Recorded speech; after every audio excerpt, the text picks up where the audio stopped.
ಇವತ್ತಿಂದು Tuesday mini vlog ಮಾಡ್ತಾ ಇದ್ದೀನಿ. ಇವತ್ತು ಬೆಳಿಗ್ಗೆನೇ ನನ್ನ ಮಗನಿಗೆ ಅಂತ ಫ್ರೂಟ್ಸ್ ಆರ್ಡ್ರ್ ಮಾಡಿದ್ದೆ ಸ್ವಿಗ್ಗಿ ಇನ್ಸ್ಟಾಮಾರ್ಟಿಂದ.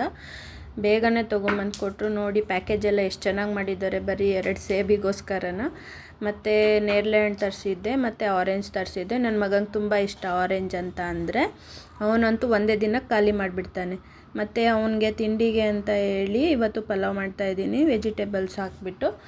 ವೆಜಿಟೇಬಲ್ಸ್ ತುಂಬ ಯೂಸ್ ಮಾಡ್ತೀನಿ ನಾನು, ಯಾಕಂದರೆ ನನ್ನ ಮಗ ಇನ್ನೂ ತುಂಬ ಚಿಕ್ಕವನಲ್ವ, ಅವನಿಗೆ ಹೆಲ್ತ್ ಎಲ್ಲ ತುಂಬ ಒಳ್ಳೆಯದು ಚೆನ್ನಾಗಿರುತ್ತೆ ಅಂತ ಹೇಳಿ ಅದಕ್ಕೆ ಒಂದು ಕುಕ್ಕರ್ಗೆ ನಾನು ಕುಕ್ಕರಲ್ಲೇ ಮಾಡೋದು. ಎಣ್ಣೆಗೆ ಲವಂಗ ಹಾಕ್ತೀನಿ, ಚಕ್ಕೆ ಇದ್ದರೆ ಚಕ್ಕೆ ಹಾಕ್ತೀನಿ, ಮತ್ತು ಶುಂಠಿ ಬೆಳ್ಳುಳ್ಳಿ ಪೇಸ್ಟ್ ಹಾಕ್ಕೊಂಡ್ರೆ ಸ್ಟಾರ್ಟಿಂಗೇ ಎಣ್ಣೆಗೆ ಶುಂಠಿ ಬೆಳ್ಳುಳ್ಳಿ ಪೇಸ್ಟ್ ಹಾಕೋದ್ರಿಂದ ಸ್ಮೆಲ್ ತುಂಬ ಚೆನ್ನಾಗಿರುತ್ತೆ. ಮತ್ತು ಪಲಾವ್ ಅಂತಲೇ ಅಲ್ಲ, ನೀವು ಬಿರಿಯಾನಿ ಮಾಡ್ಬೋದು, ಯಾವುದೇ ಥರದಕ್ಕೂ ನೀವು ಶುಂಠಿ ಬೆಳ್ಳುಳ್ಳಿ ಪೇಸ್ಟ್ ಯೂಸ್ ಮಾಡ್ತೀರಾ ಅಂತ ಅಂದರೆ ಎಣ್ಣೆ ಕಾದ್ಮೇಲೆ ಫಸ್ಟು ಶುಂಠಿ ಬೆಳ್ಳುಳ್ಳಿ ಪೇಸ್ಟ್ ಯೂಸ್ ಮಾಡಿ. ಆಮೇಲೆ ಹಸಿಮೆಣ್ಸಿಕಾಯಿ ಹಾಕ್ತಾಯಿದ್ದೀನಿ ಮತ್ತು ಈರುಳ್ಳಿ, ಅದ್ರ ಜೊತೆಯಲ್ಲಿ ಮೆಂತ್ಯ ಸೊಪ್ಪಿತ್ತು ಅಂತ ಹೇಳಿ ಮೆಂತ್ಯ ಸೊಪ್ಪನ್ನು ಹಾಕ್ತಾಯಿದ್ದೀನಿ. ಮೆಂತ್ಯ ಸೊಪ್ಪು ತುಂಬ ಒಳ್ಳೆಯದು ಆರೋಗ್ಯಕ್ಕೆ, ತುಂಬ ನ್ಯೂಟ್ರಿಷನ್ಸ್ ಇರುತ್ತೆ ಅದರಲ್ಲೂ. ಅದನ್ನು ಸ್ವಲ್ಪ ಫ್ರೈ ಮಾಡ್ಕೊಳ್ಳೋ ಥರ ಮಾಡ್ತಾಯಿದ್ದೀನಿ. ಆಮೇಲೆ ಇದಕ್ಕೆ ಈರುಳ್ಳಿ ಹಾಕ್ತಾಯಿದ್ದೀನಿ. ಈರುಳ್ಳಿ ಉದ್ದುದ್ದಕ್ಕೆ ಹಚ್ಚಿದಾಗೆಲ್ಲ ಸ್ವಲ್ಪ ಹಂಗಂಗೆ ಉಳ್ಕೊಂಬಿಟ್ಟಿರುತ್ತೆ ಅಂತ ಹೇಳಿ ಅದನ್ನು ಸೆಪ್ರೇಟ್ ಮಾಡಿಬಿಟ್ಟು ಹಾಕ್ತಾಯಿದ್ದೀನಿ. ಹಾಕಬೇಕಾದ್ರೇ ಸೆಪ್ರೇಟಾಗಿ ಹಾಕ್ಕೊಂಡ್ರೆ ಆಡಿಸ್ಬೇಕಾದ್ರೆಲ್ಲ ಚೆನ್ನಾಗಿ ಆಡಿಸ್ಕೋಬೋದು ಅಂತ ಹೇಳಿ. ಅದಾದಮೇಲೆ ಅದಕ್ಕೆ ಅಂತ ಹೇಳಿ ತರಕಾರಿ ಹಾಕ್ತಾಯಿದ್ದೀನಿ. ತರಕಾರಿಗೆ ನಾನು ಕ್ಯಾರೆಟು, ಬೀಟ್ರೂಟು, ಪೊಟ್ಯಾಟೊ ಮತ್ತು ಕ್ಯಾಪ್ಸಿಕಮ್ ಯೂಸ್ ಮಾಡ್ಕೊಂಡಿದ್ದೀನಿ. ಇವತ್ತು ಕ್ಯಾಪ್ಸಿಕಮ್ ಇತ್ತು ಅಂತ ಹೇಳಿ ಕ್ಯಾಪ್ಸಿಕಮ್ ಹಾಕಿದ್ದೀನಿ. ಕ್ಯಾಪ್ಸಿಕಮ್ ಹಾಕೋದ್ರಿಂದ ಸ್ವಲ್ಪ ಖಾರನೂ ಆಗುತ್ತೆ, ಚೆನ್ನಾಗೂ ಇರುತ್ತೆ.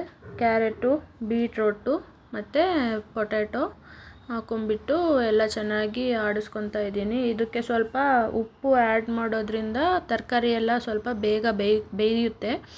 ಬೇಯ್ಕೊಳ್ಳೋದ್ರಿಂದ ನಮಗೆ ಬೇಗನೂ ಆಗುತ್ತೆ. 1 ಗಂಟೆ 1 ಗಂಟೆ ಅಷ್ಟರಲ್ಲೆಲ್ಲ ನಮಗೆ ತಿಂಡಿ ಆಗಬೇಕು ಅಂತ ಅಂದರೆ ಸ್ವಲ್ಪ ಉಪ್ಪು ಬೇಗ ಸ್ಟಾರ್ಟಿಂಗೇ ಹಾಕಿದ್ರೆ ಬೇಗ ಬೇಯ್ಕೊಳ್ಳುತ್ತೆ. ಮತ್ತು ಟೊಮೆಟೊ ನೋಡಿ ಉದ್ದುದ್ದಕ್ಕೆ ಹಚ್ಕೊಳ್ಳಿ.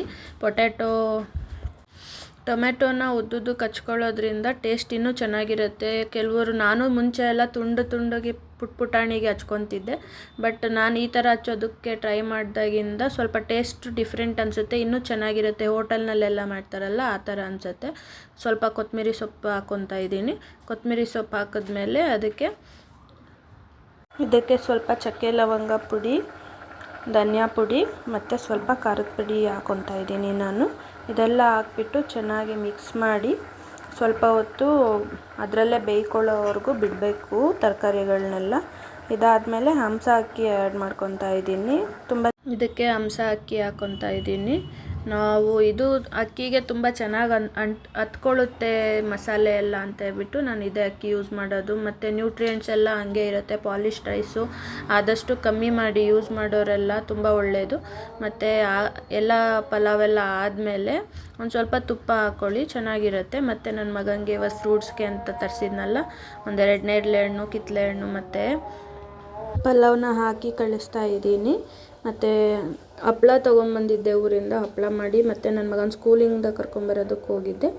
ಅದಾದಮೇಲೆ ಬಂದಮೇಲೆ ಊರಿಂದ ಬರ್ತಾ ಎಳ್ಳಿಕಾಯಿ ತೊಗೊಂಬಂದಿದ್ದೆ. ಅದು ಸ್ವಲ್ಪ ಹಣ್ಣಾದರೆ ಕಹಿ ಎಲ್ಲ ಕಮ್ಮಿ ಆಗುತ್ತೆ ಅಂತ ಹಣ್ಣಾಗೋವರೆಗೂ ಬಿಟ್ಟು ಅದನ್ನು ಸ್ವಲ್ಪ ಉಗುರು ಬೆಚ್ಚ ನೀರಲ್ಲಿ ಬಿಟ್ಟು ಒಂದು 10 ನಿಮಿಷ ಅದನ್ನು ತೊಳ್ಕೊಂಡು ಒರೆಸ್ಕೊಂಡೆ.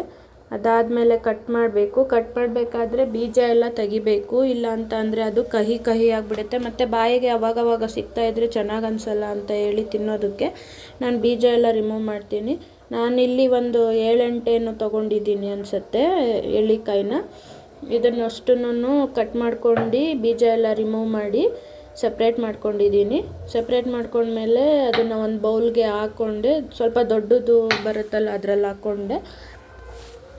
ಅದಾದಮೇಲೆ ಒಂದು ಕಡಾಯಿಗೆ ಜೀರಿಗೆ 2 ಸ್ಪೂನ್ ತೊಗೊಂಡು ಅದನ್ನು ತುಂಬ ಡ್ರೈ ರೋಸ್ಟ್ ಮಾಡಬಾರ್ದು, ಸ್ವಲ್ಪ ಸುಮ್ಮನೆ ಬೆಚ್ಚಗಾಗೋವರೆಗೂ ಮಾತ್ರ ಮಾಡ್ಕೋಬೇಕು. 1 ಸ್ಪೂನ್ ಮೆಂತ್ಯ ಹಾಕ್ಕೊಂಡು, ಒಂದು 4-5 ಸ್ಪೂನಷ್ಟು ಸಾಸಿವೆ ಕಾಳು ಹಾಕ್ಕೊಂಡು ಸ್ವಲ್ಪ ಹುರ್ಕೊಂಡೆ. ಅದನ್ನು ಒಂದು ಮಿಕ್ಸಿ ಜಾರ್ಗೆ ಟ್ರಾನ್ಸ್ಫರ್ ಮಾಡಿಕೊಂಡು ಮಿಕ್ಸಿಗೆ ಹಾಕಿ, ಅದಾದಮೇಲೆ ಬೆಳ್ಳುಳ್ಳಿ ಮತ್ತು ಸಾಸಿವೆ ಒಗ್ಗರಣೆಗೆ ಹಾಕಿಬಿಟ್ಟು ಅದನ್ನು ಸ್ವಲ್ಪ ತಣ್ಣಗಾಗೋವರೆಗೂ ಬಿಡಬೇಕು. ನಾನಿವಾಗ ಉಪ್ಪಿನಕಾಯಿಗೆ ಖಾರದ ಪುಡಿ ತೊಗೊಂಡಿದ್ದೀನಿ. ಒಂದೇ ಪ್ರಮಾಣದಲ್ಲಿ ತೊಗೋಬೇಕು ಖಾರದ ಪುಡಿ, ಮತ್ತು ನಾನು ರುಬ್ಕೊಂಡಲ್ಲ ಅದು ಮಿಕ್ಸಿದ್ದು, ಮತ್ತು ಉಪ್ಪು ಅದನ್ನೆಲ್ಲ ಹಾಕ್ಬಿಟ್ಟು ಚೆನ್ನಾಗಿ ಮಿಕ್ಸ್ ಮಾಡ್ತಾಯಿದ್ದೀನಿ. ಉಪ್ಪು ಹಾಕಿ ಮತ್ತು ಅರಿಶಿನನೂ ಹಾಕಬೇಕು ಒಂದು ಸ್ವಲ್ಪ. ಅದು ಗೋಟಿದ್ರೆ ಗೋಟಿಂದೇ ಹಾಕ್ಬೋದು, ಅಥವಾ ನಮ್ಮ ಹತ್ರ ಮನೆಯಲ್ಲಿ ಪುಡಿನೇ ಇದೆ ಅಂತಂದರೆ ಅದನ್ನೇ ಹಾಕ್ಕೋಬೋದು. ಮತ್ತು ಇದು ಖಾರದ ಪುಡಿ ಕೂಡ ಅಷ್ಟೇ. ಇದು ಮಿಕ್ಸ್ ಮಾಡೋದಕ್ಕೆ ಮಿಕ್ಸಿಗೆ ಹಾಕ್ಕೊಂಡಿದ್ನಲ್ಲ ಅದನ್ನು ಹಾಕ್ಕೊಂಡೆ. ನಾನು ಅರಿಶಿನೆಲ್ಲ ಇವಾಗ ನನ್ನ ಮನೆಯಲ್ಲಿ ಇರಲಿಲ್ಲ ಅಂತ ನಾನು ಪುಡಿನೇ ಹಾಕ್ಕೊತಾ ಇದ್ದೀನಿ.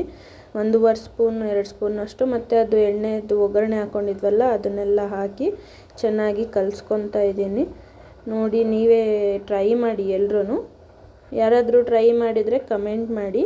ಚೆನ್ನಾಗಿರುತ್ತೆ. ಇದೊಂಥರ ಈ ಉಪ್ಪಿನಕಾಯಿ ಹೆಸರು ನೆನೆಸ್ಕೊಂಡ್ರೆ ಬಾಯಲ್ಲಿ ನೀರು ಬರ್ತಾ ಇರುತ್ತೆ, ಹುಳಿ ಇರೋದಕ್ಕೋಸ್ಕರ. ಚೆನ್ನಾಗಿ ಮಿಕ್ಸ್ ಮಾಡ್ಕೊಂಡ್ಮೇಲೆ ಈ ಥರ ಕಾಣಿಸುತ್ತೆ. ಮತ್ತು ಸಂಜೆ ನನ್ನ ಮಗನ ಕರ್ಕೊಂಡು ವಾಕಿಂಗ್ ಅಂತ ಹೋಗಿದ್ದೆ, ಅಂಗಡಿಗೆ ಅಂತ ಕರ್ಕೊಂಡೋಗಿದ್ದ. ಮತ್ತು ನಾಳೆ ಸಿಗೋಣ, ಬಾಯ್.